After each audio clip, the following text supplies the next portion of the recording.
why choose this versus that kind of thing. So we'll talk more depending on kind of questions that we see as well. Yeah. Sure, sounds good. Perfect. Cool. Piyush, I'm gonna let everybody in, and I think we can disable the waiting room. Actually, we can't disable the waiting room. Cool. Right, let me know. Should I let everybody in? I think it because Yep, it's we can. Also, we are live. all right. Perfect. Awesome. So yeah, looks like we have a few more people joining in as well. Okay. Perfect. So here we go. All right. Awesome. So Piyush, we're good to go. Just let me know if you're good to start. Yep. All right, perfect, awesome. So, welcome everyone. My name is Mayank. I'm the founder of Outscale. Today, I have Pavan with me. He's joining in from Pittsburgh, US. Pavan and I have an interesting sort of a career overlap in some sense. Pavan has been, within the gaming ecosystem as much as I have spent time as well, but in completely sort of reverse order. So I started as a software developer, went to US to do my master's degree from Carnegie Mellon, and then transitioned into becoming a game developer, and then have been in the gaming industry now for the past 10 years. Pavan sort of has a reverse career pattern where he first spent a good, I think 6-7 years in the gaming industry here, first in India, then moved to US to do his master's at exactly the same master's program where I went, and is now working in US as a game producer. So he first started as a developer and then transitioned as a game developer and then transitioned into a game producer. So today's conversation is going to be very interesting, especially considering the contrast that Pavan's career took versus how my career shaped up. And I think we'll talk a lot about different aspects of being a game developer, game producer, going outside, doing masters in game development, and sort of those kind of career decisions. So welcome, Pavan. Good to have you. Any quick words to get started? Thanks, Mayank. Thanks for having me. And thanks for Outscale as well. I've been in touch with Mayank for quite a while. Let me start off by introducing myself, I guess. Yeah. So I'm Pavan Paravastu. I'm from India, Bangalore. And as Mayank said, I have about 7+ years in software development or mobile game development. And I came to the US to do my master's in Carnegie Mellon, and I'm here as a game producer. It has been a very interesting journey. And the way you said it, Mayank, I think, we started out and our overlap is kind of interesting, and how I kind of wanted to point out that even a lot of people may have overlaps in some sense, right? And how things pan out since then or before then would be very different. And every person's journey is different. Every story is different. So I guess I'm here to share my story today. Yep, absolutely. Love it. Awesome. So, guys, if you have any questions for folks who are joining us on Zoom, if you have any questions, feel free to put it in the chat. I'll try to curate the conversation and pick up interesting questions from the chat as well. And then, for folks who are watching, might be on YouTube or LinkedIn, please also drop in your questions, and the team will help us sort of pick up the interesting questions from there as well. All right, awesome. So, Pavan, why don't you just start and share a little bit about your journey before going to US? What kind of games did you work on? What kind of companies did you work with? Share a little bit there, and we can learn a little bit more about your game development / mobile game development experience as well.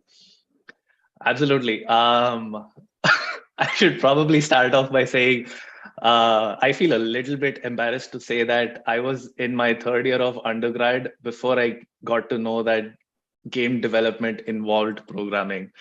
I was in my second year of job. Okay, after 4 years, right? I mean, I'm talking about 2010. So it's been a long time now, right? But like, nothing you to feel embarrassed about, because back then there were no resources, no awareness about it, etc. Right, as well.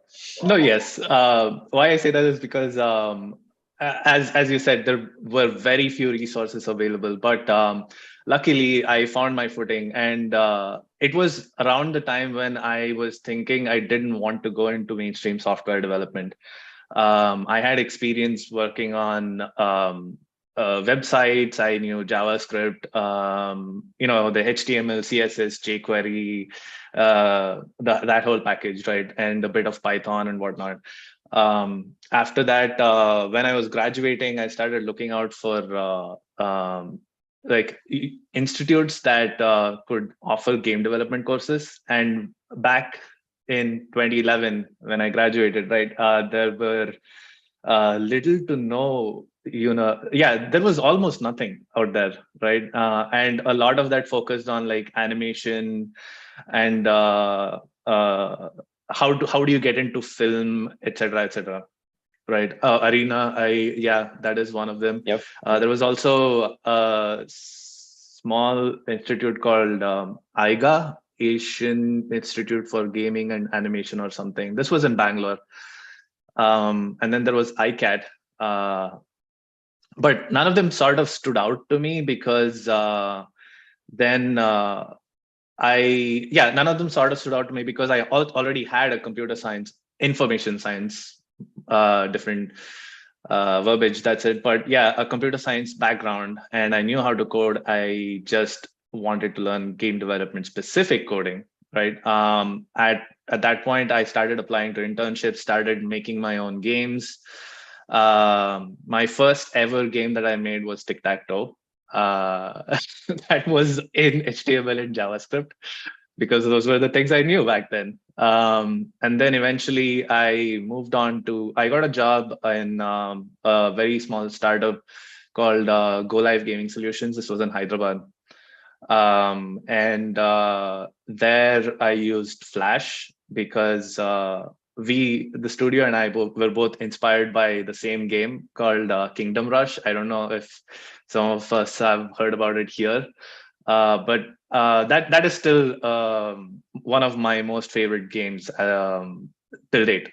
So since then, I learned Flash development and then moved on to Unity. And then I went to Game Shastra. That's when I started going into like proper mobile game development, right? Spent a bit of time there. And then I went to Knowledge Adventure, which was in Bangalore. Got to work with some amazing people there. Post which I came back to Hyderabad, joined Purple Talk India, and there I spent quite a bit of time in mobile game development again with Unity. And from Purple Talk, I got a contract position at EA, and I was there for about 1.5 years, plus or minus. Again, as a mobile developer, but this time there was a twist. It was C++. Now things were getting serious. Right, it was C++, and I was working on one of my most favorite titles, Plants vs. Zombies.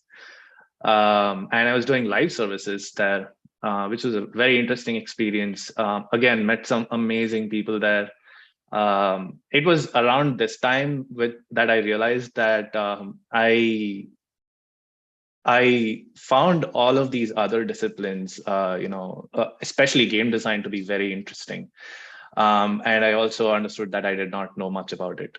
So it was then that I started researching about it, and then came across art of game design. And then I was amazed to learn that there was a link between art of game design and the master's program that I ended up doing. So it was one of the reasons I applied here, right? So to become a game designer, well, in reality, to become a mix between a game designer and a game programmer, I wanted to become a technical game designer. And when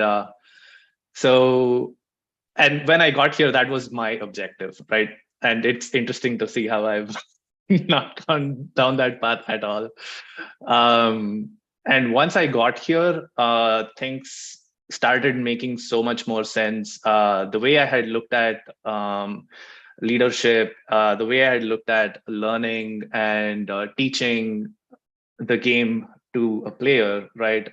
Which is what game design is all about. How do you teach the game to your player and make them have fun while they're playing it, right?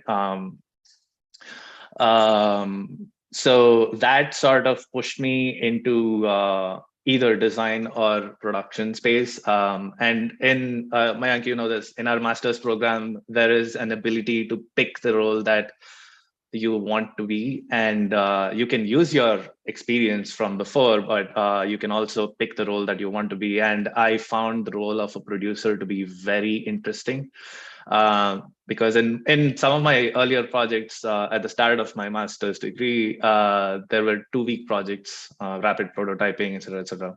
And I became the de facto producer because of my experience, previous experience, what little experience I had before with game development kind of served to be useful. And since then, I started enjoying that role of, enabling people to be a better version of themselves. It's it's something that I still enjoy. So think of it like I enjoy playing support characters in any MOBA like Dota. So yeah, that's where I come from. So production was very into. That's how where we are right now. Awesome. I think it's a good analogy to say that I like playing support characters in the games that I play. So in my real life, I'm playing a support character in the process of game development, right? I'm not a mage or a shooter whose job is to kill the opponent's, damage dealer or something like that, right? But I'm in a more supporting capacity. I think that's a very interesting analogy. So before we dive into the production stuff that you're working on as of today, just want to understand a little bit towards the tail end of your developer experience in India, right? Like I think the last job was with EA, the year and a half, etc., that you spent there, right? So how was that experience like compared to your previous experiences? Especially diving into like you highlighted, it was C++, right? So talk a little bit about what was the different thing there? What were the things that you loved, enjoyed, learned, maybe hated? Usually there's always a love-hate relationship when you're building games, right? Something that you Sure, absolutely yeah. love, others you absolutely hate. Absolutely, I could talk more about that. So comparing some of my previous experience with what I've built at EA, right?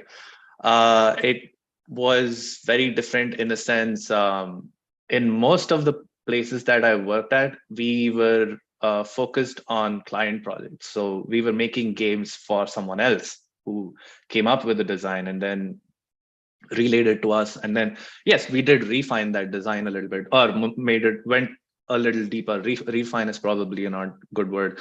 Delved deeper into the design and went into granularities and built it out, right? But it was, again, the vision was coming from an external party. At EA, it was coming from inside the studio, right? Well, sort of, because PopCap made EA and PopCap made Plants vs Zombies and handed it over to EA when they were bought out, and that whole legacy is there. But eventually, the game was ours to do whatever with, right?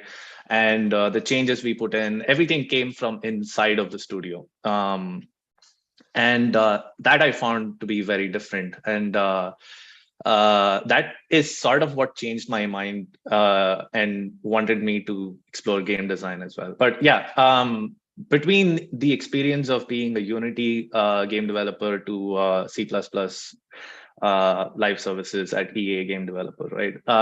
The experience was very different. Unity is really good for prototyping. It is extremely fast if you want to just get something off the ground and demonstrate a proof of concept. If you want to make a polished experience, I think a lot of you may already be aware, or I don't know. It is really hard. You kind of have to fight the engine a lot to get what you want to work the way you want it to. And this was back in the day, right? When this was pre-Unity 5 days, where most of the things you had to code yourself, and some very simple things like UI system, right? The UI Entire system, UI, entire UI was entire in code. UI, yeah, code it, you know. Yes, there was no drag uh, and drop back in the day, right? Yes, there was not. There was NGUI, but smaller studios were always mulling over: should we buy it, should we not buy it, etc., etc. Right? But eventually, I think in at Game Shastra, we always ended up writing our own twisted framework of interacting with the UI. So the pipeline was also very interesting. The 3D artist made a quad because Unity did not have quads back then. Because why would you need a back face for anything that does not have, which you'll never see the back of, right? So artist gave us a quad, and then we attached a collider to it, and then processed raycasts, and then made like components of buttons and sliders and all kind of interactables. It was a very interesting experience there, right? And then going to C++ was sort of liberating, but also overwhelming, because you can do whatever, right? C++ really doesn't limit you in any way. In fact, it puts all the power in your hands, and expects you to be judicial about it, which is not great for someone who's experienced mostly with Unity, right? Mostly with high level languages and whatnot. So that transition was it was an uphill battle for me, to not let things screw up. But once I got the hang of it, and that's what I am really thankful for. The people at EA were really, open to talk about things, and really walk me through how things work and what are the differences between this and this. So I learned a lot from that transition as well. So I for don't know if that that answered project, your question. specifically, were you guys using some kind of a custom game engine, or was it like pure C++ itself with some graphics library? How was that set up? Yes, or to all of that. Sort of. So the game was built with the PopCap's engine, right? PopCap's framework. It's got a weird name. Heads up. It's called Sexy App Framework, right? So no, I don't know why it was called that. Maybe someone from PopCap could actually answer that. But anyway, so that was the base framework, and a lot of things were set up, and it was doing a lot for what it was trying to accomplish. From when was it made? 2007, 2006, right? It was a long time ago, and it was pretty well built for that time, and and um, and sort of like when you're dealing with legacy code, right? It kind of comes along with a package that Yeah. when you want to change certain things in the framework, it's not as easy. So it's interesting, actually. Yeah, when you asked this question, it kind of made me think about, oh wait, I was thinking of how to do this in Unity and then trying to fight the system. But the only difference was Unity, the internal code was all black box, right? Yeah. Here, the code is visible and available for us to change or modify, again judiciously, but it was there. Yeah, yeah. I think you have a lot better decision making as a developer. If you know, like for folks who are familiar with Unity, you know that anytime you have to make a class that's kind of stickable in Unity, you have to inherit from mono behavior, right? Like, but majority of people just don't know what's inside a mono behavior. How is it actually Yes. working, right? Like you can see the list of functions inside it, inside the documentation, but nothing more than that, right?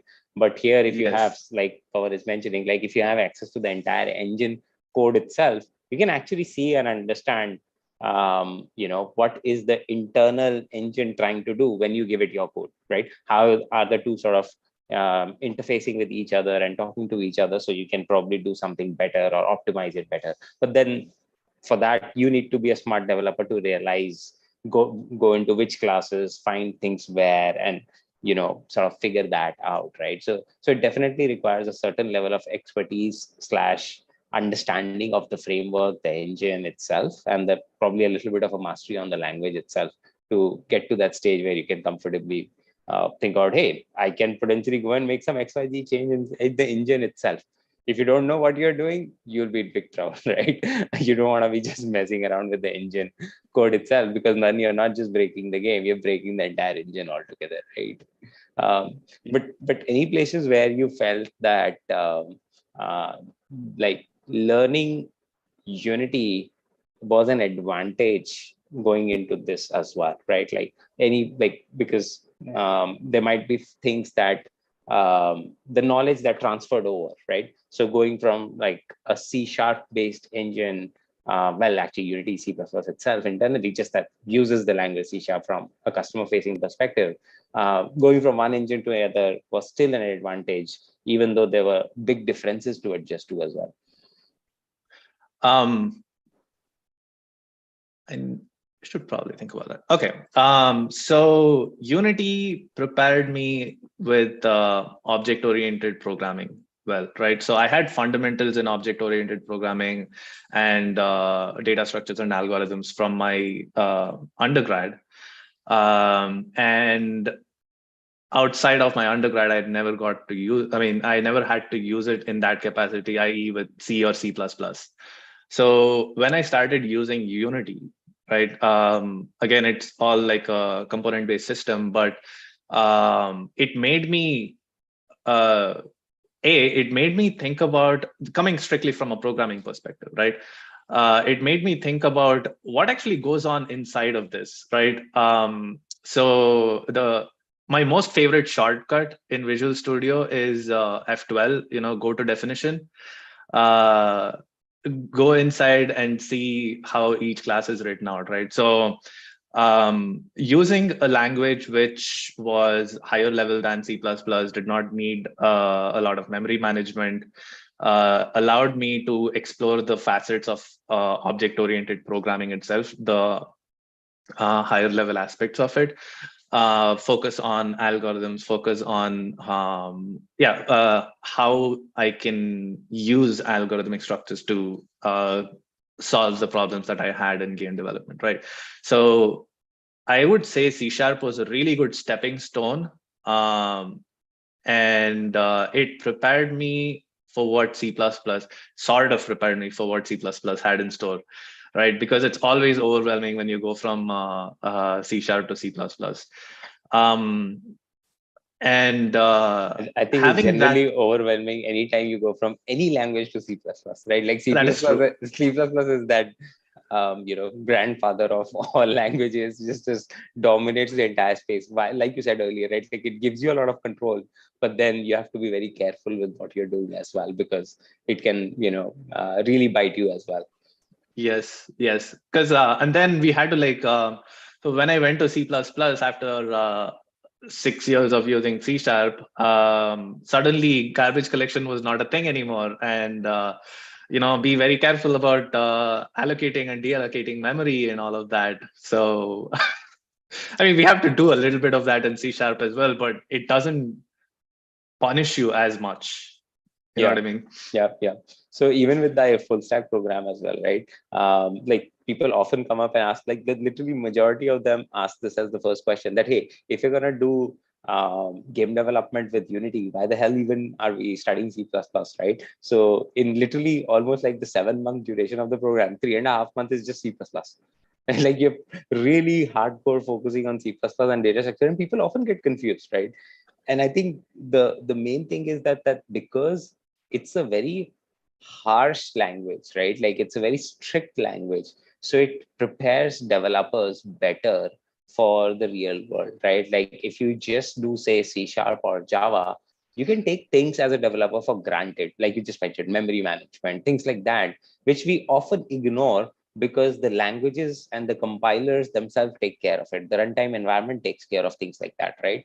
But when you're working in C++, you as a developer have to worry about these things, which make you a better developer, right? So you can go from a harsh environment to a lenient environment, and that's okay because you're taking good practices with you.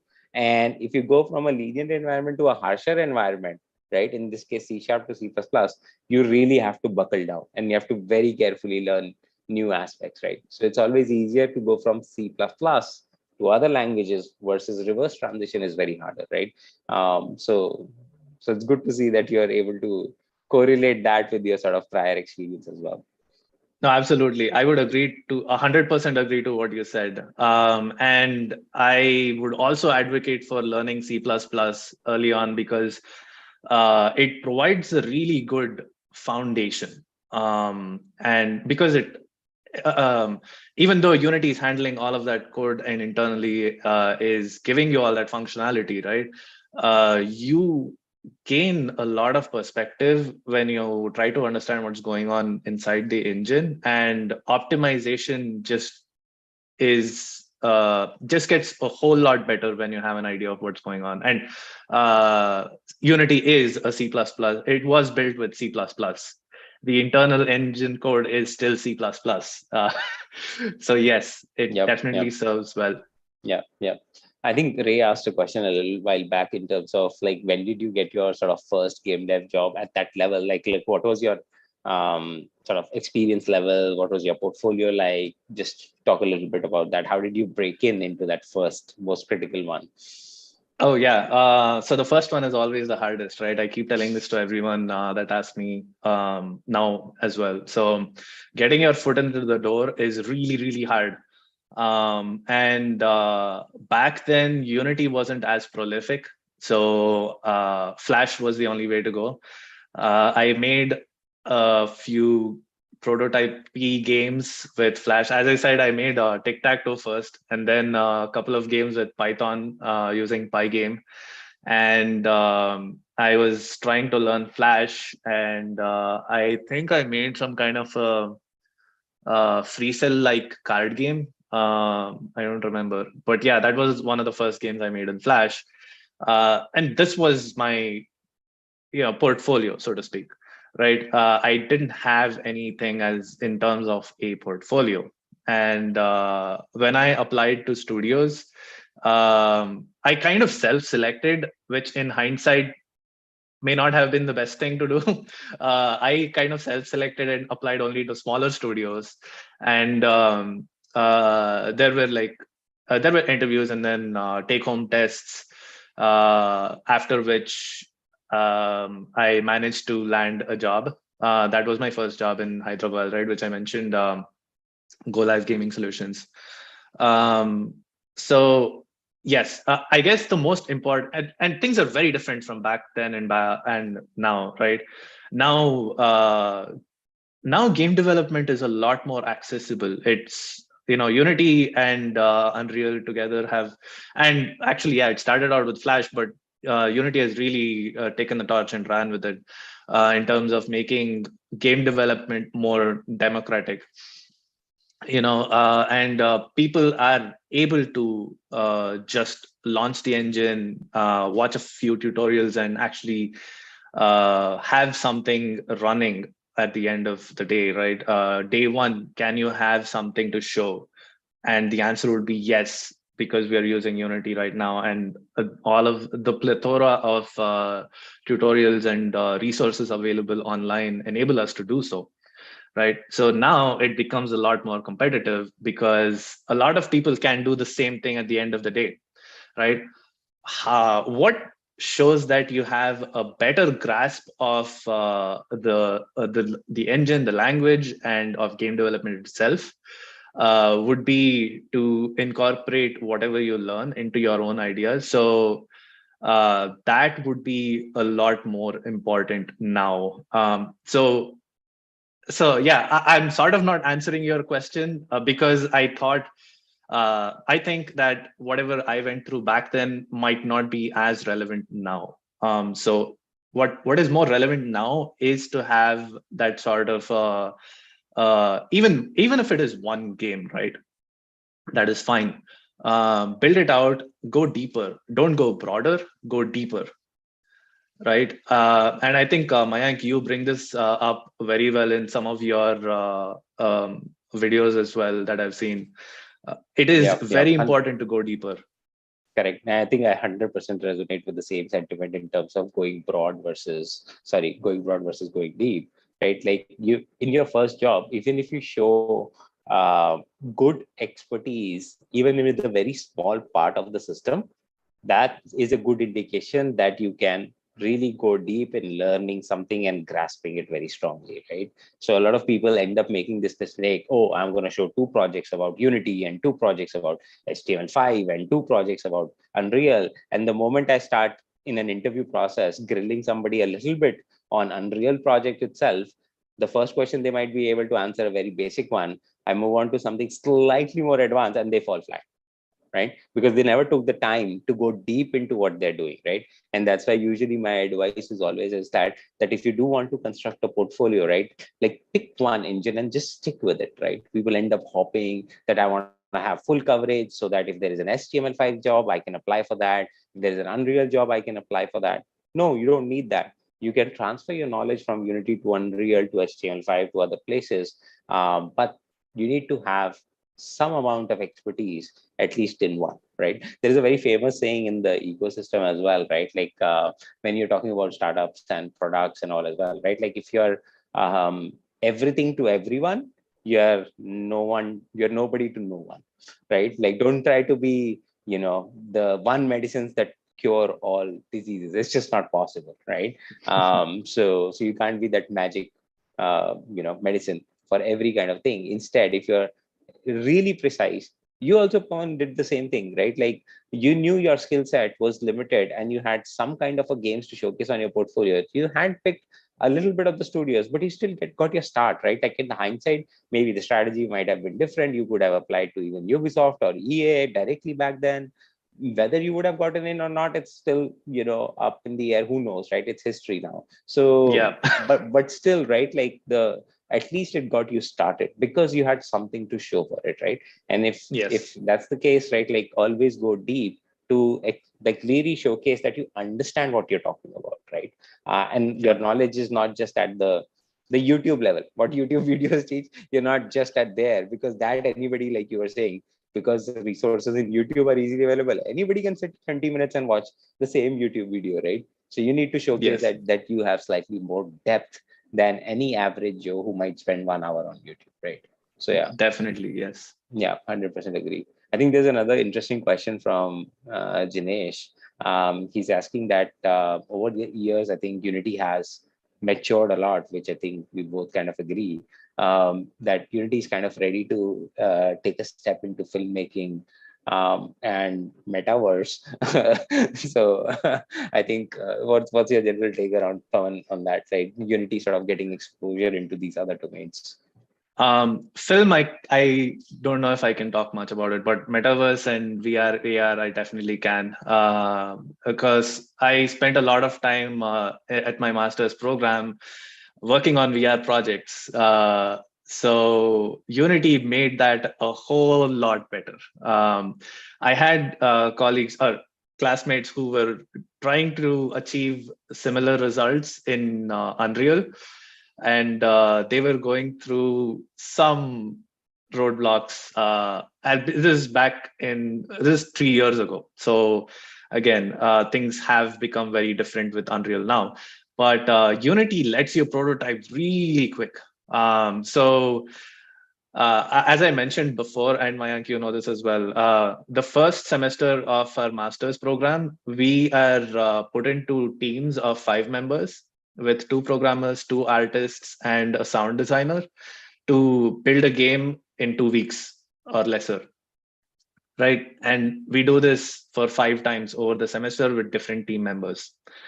So in that kind of an environment, you need to build something very quick, and Unity lets you do that, right?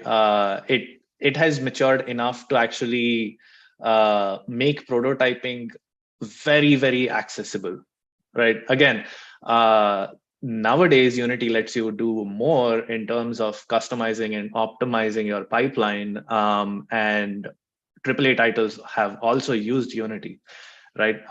Whether it might be the go-to for AAA titles is still up in the air. But I think Unity does have a very strong foothold in the metaverse because of this ability for it to prototype. Because I've worked with Oculus headsets, Vive, Magic Leap, which is an AR headset. So the Magic Leap one, um, and HoloLens, and so many other things. Right? It's so easy to just start up and make stuff with it. And in the infancy, in the level of infancy that the metaverse currently is in, I think prototyping and just trying and failing and learning from things is very important to growth at this point, right? That leads to content generation later. But without this experimentation, this fundamental experimentation, I think that content generation later, level of expertise that's required would not be there. So I think Unity is doing a good job so far. No, yeah, I think 100% agree. And I think broadly as well, right? Like the question was interesting because I think it touches on this macro trend where game technology broadly is getting used in non-gaming areas, right? So that is something I'm very, very bullish on as a macro trend, because what that at the end of the day means is that people who have the skill set are no longer just limited in terms of career opportunities to just the gaming ecosystem, right? You spend 10 years building games and now you want to try something different, leveraging the same tools, technologies that you have loved to grow with and mastered over the years.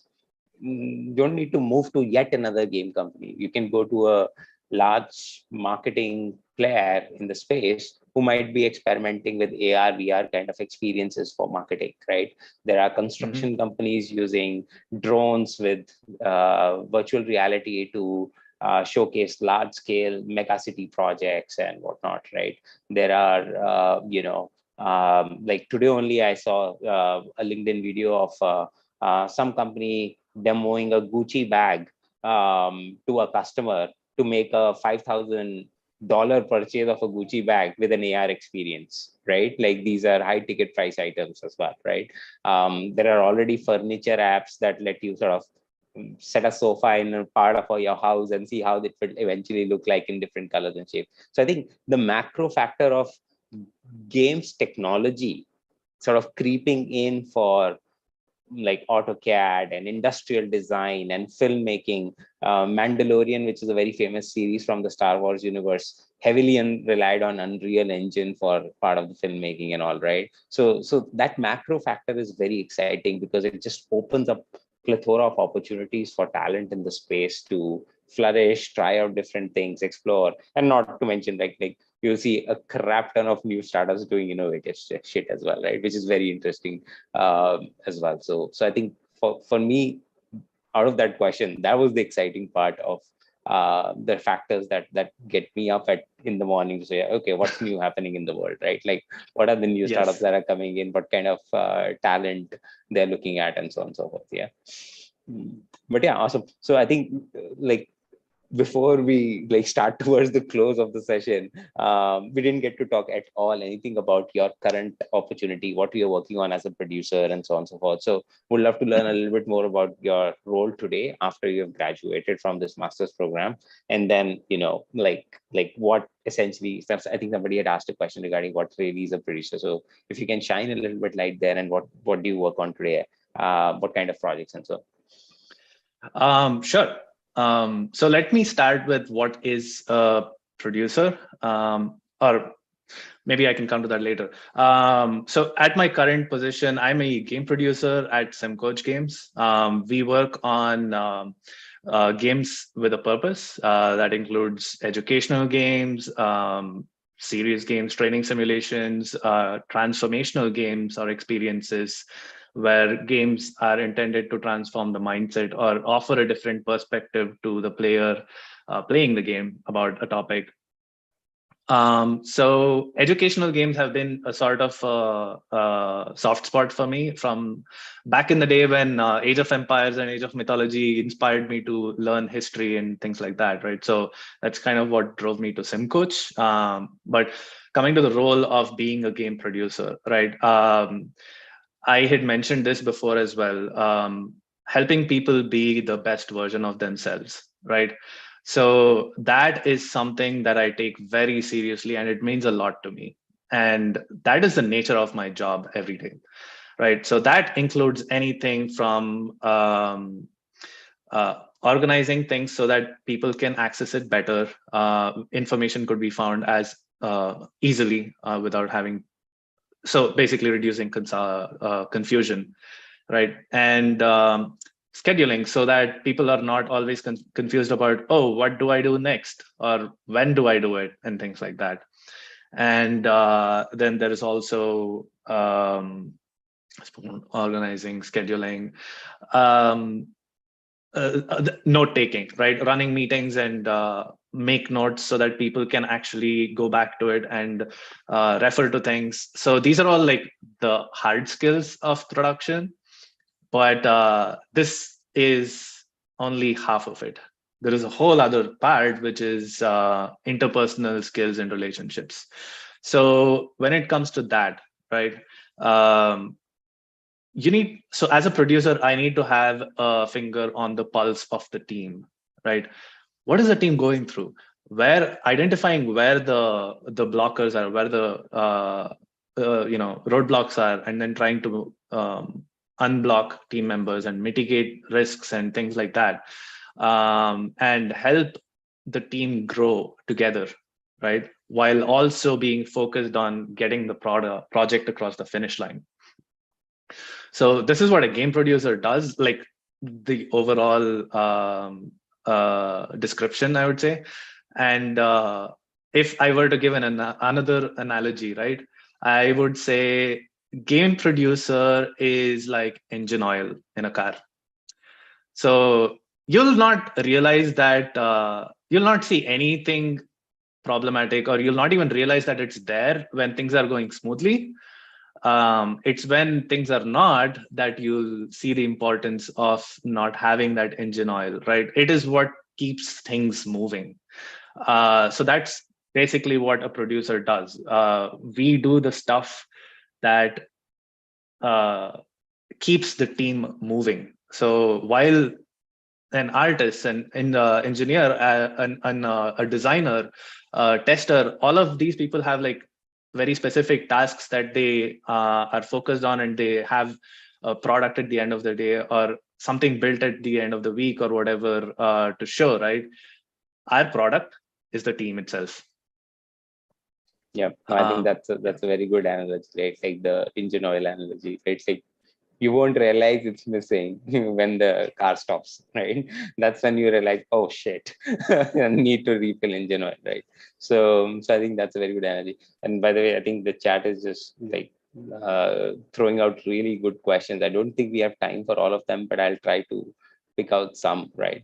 So I think there's one question regarding how has your role sort of evolved from being a developer, which is usually a more sort of a individual role, like you're assigned a task or a feature to implement or a bug to fix, and then you just have the core role of making that complete, right? And getting it into the game, versus now this being that engine oil to keep the entire sort of machinery well oiled and running, right? Like how has the role sort of evolved? Right? What are the things that you like or hate about it? That's a good question. So yes, and I sort of touched upon this when I was talking earlier, right? Every other discipline has a specific thing to deliver, right? And for me as a producer, it's the team itself, and the project at the end, getting across the finish line, etc.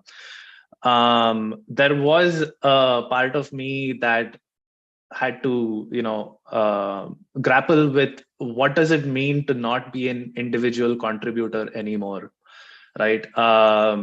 Would I be okay with that? And this is when I actually made the very conscious decision of being a producer for my job. right? So the questions I asked myself was, will I be okay doing this or will I be okay not having a deliverable at the end of the day and only facilitating the team to have a deliverable at the end of the day or week or whatever milestone we choose, right? And my answer to that was yes, because I liked the aspect of lifting up. Not, I wouldn't even say lifting up. I would say, propping up supports here and there when the team needs to lean one direction or another, right?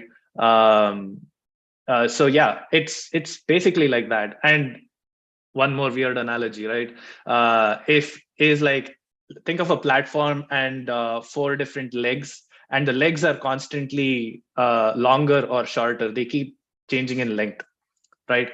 And it might need some balancing and course correction to keep the platform and whatever is there on top of the platform there from an external source. So I am that external source, right? And I derive pleasure and satisfaction in being that external source, in taking a step back and looking at the project, at the team, um, and you know making sure that we are still a cohesive unit.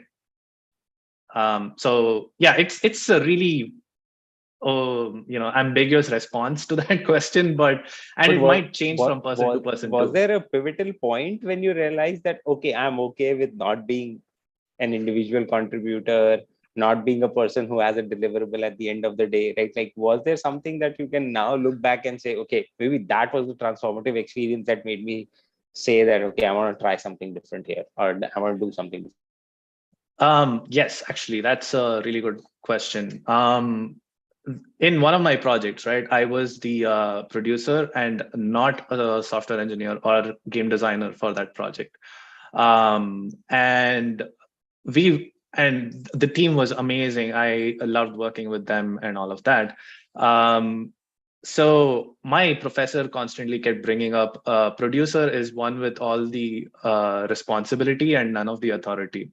And another thing is, you need to take a step back and let people take credit for what they've done. And you need to step forward and take the brunt of the attack when things don't go well, because you are the defense between the world and your team. And when things are going well and they need to shine and there is sunshine outside, don't be a shield and obstruct the sunlight.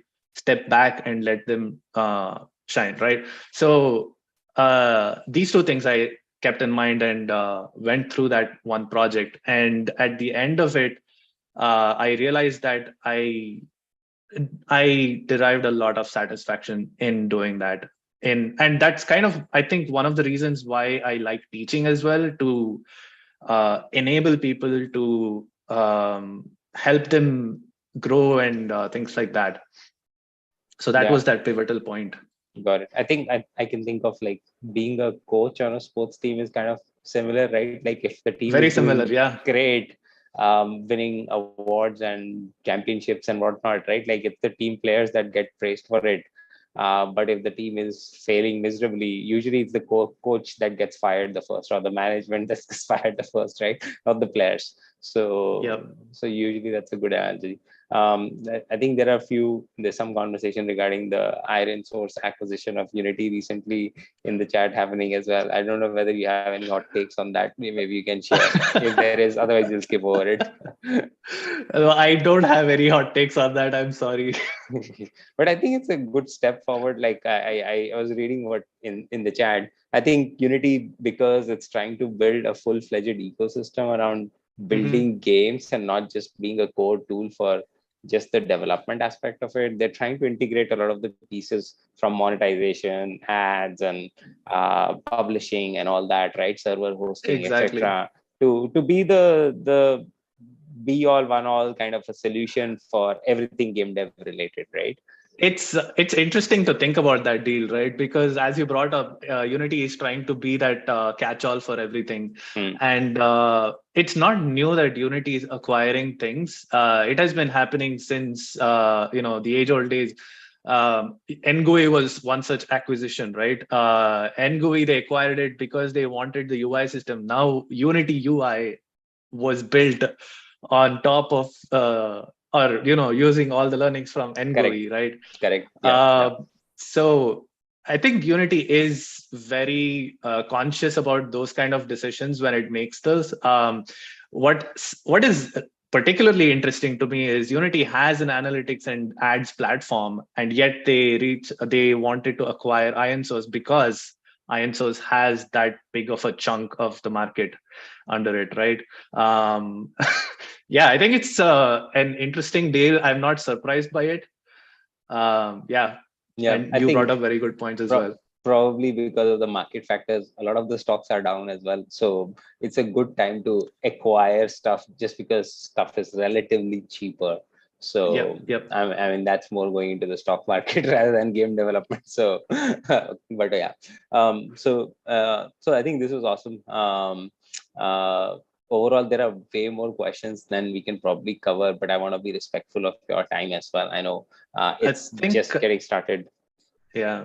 No, I think I can have, I have another 10 minutes, I guess. I can Okay, hang perfect. around. So then we Yeah. can pick up some more questions as well. I think Abhishek asked a couple of times, like what kind of projects in your sort of interview experience have you received basically from game companies, right? Maybe touch a little bit about the developer as well as the producer one.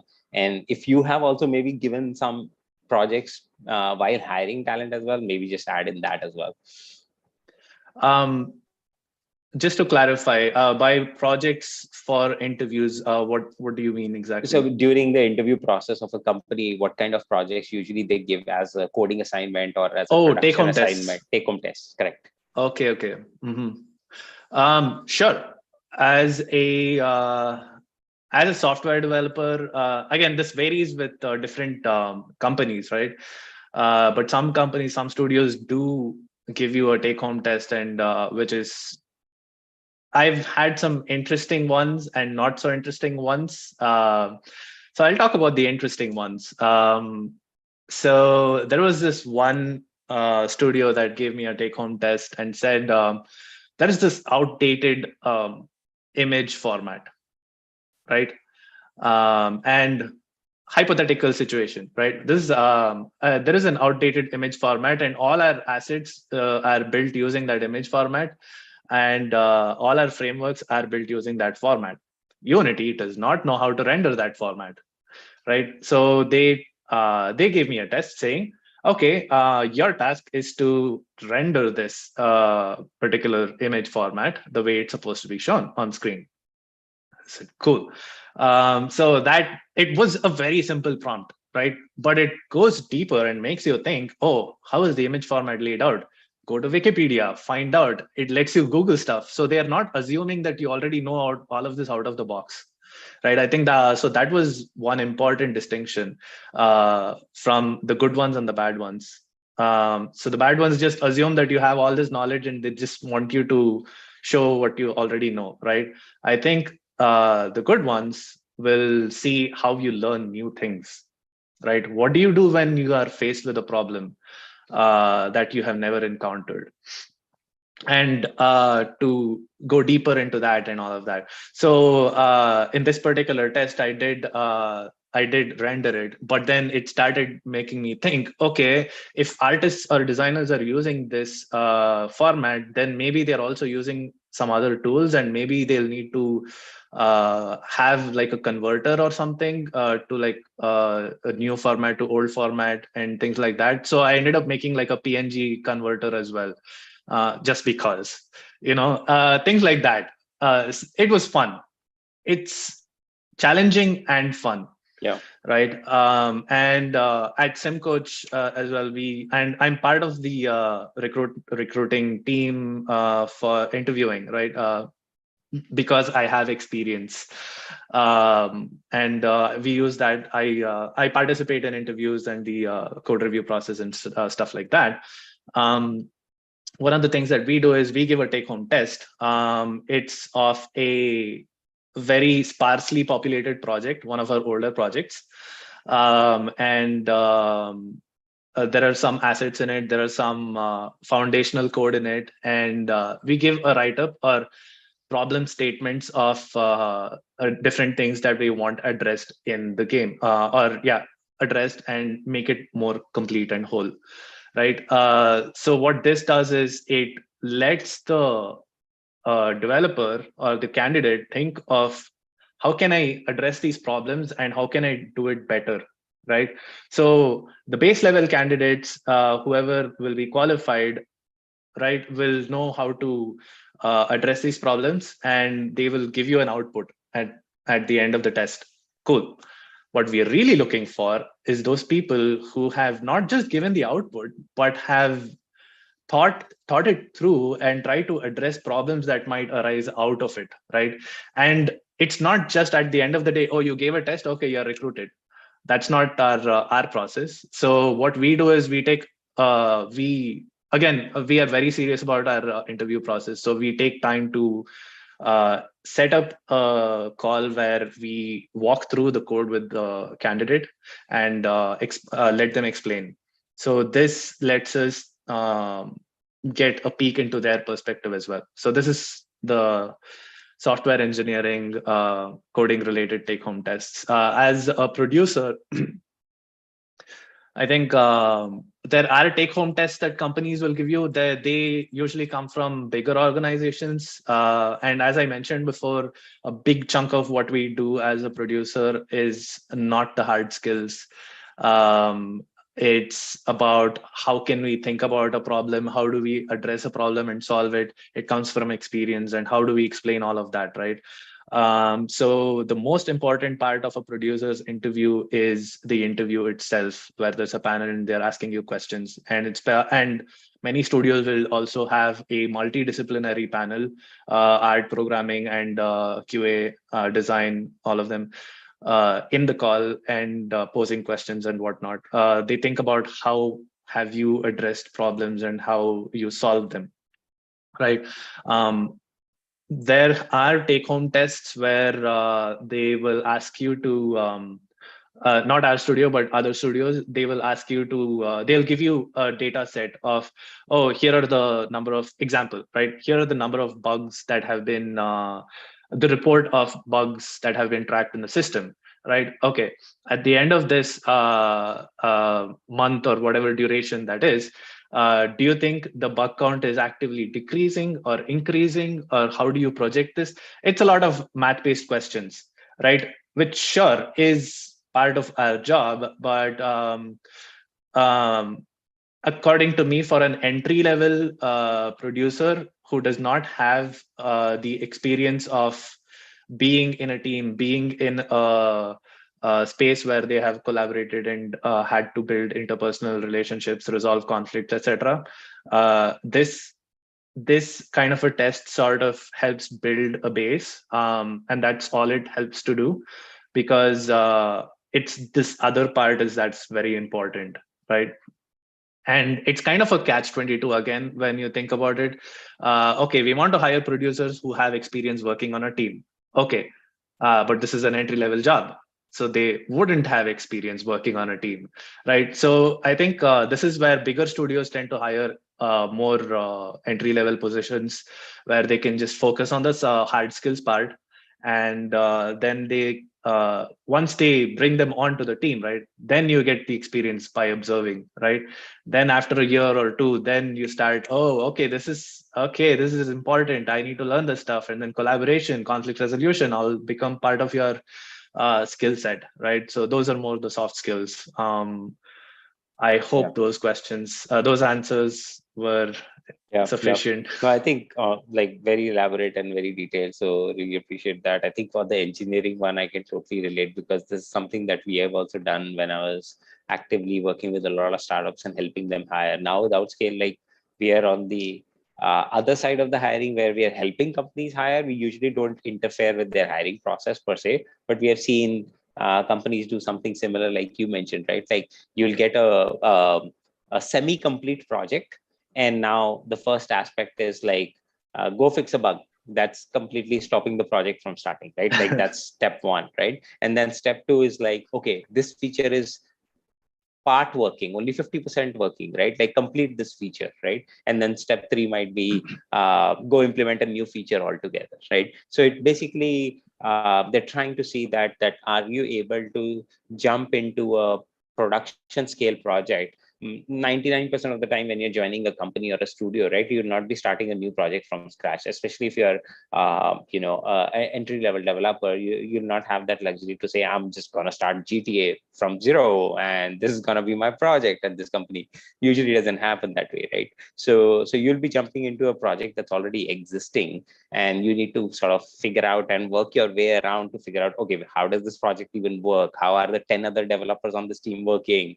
And where are the artists putting in their stuff? And where is the designer coming in and making changes and all to the levels and whatnot, right? So you need to get a hang of what's really happening in this huge project, and then start making your own contributions in, right? So this is a very good way that a lot of kids, both large scale as well as smaller startups, etc., are now starting to test developers in the interview process. So I'm really glad that you brought that up. So yeah, awesome. I think we're just hitting up the time limit. So like, thanks again for Pavan for joining in. I think this was a very informative session. Hopefully, folks got to learn a little bit about the production, a lot about the engineering side as well. And hopefully, would love to host you maybe in a few months' time again and see how production stuff is now treating you as well down the road.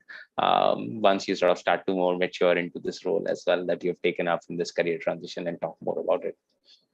Absolutely. Thank you for having me. Absolutely. Yeah, love it. Cool, guys. Awesome. Thank you for joining in. I think that'll be it for today's session. We'll share the recording and everything in the Discord community as well. And unfortunately, sorry, it was not able to take up all the questions that you guys had, but feel free to share them, ask them in the Discord channel. I'll see if we can answer those in chat asynchronously as well. All right. Perfect. All right. Thanks, Pavan. Thanks, guys. We'll see you guys next time. All right. Take care, guys.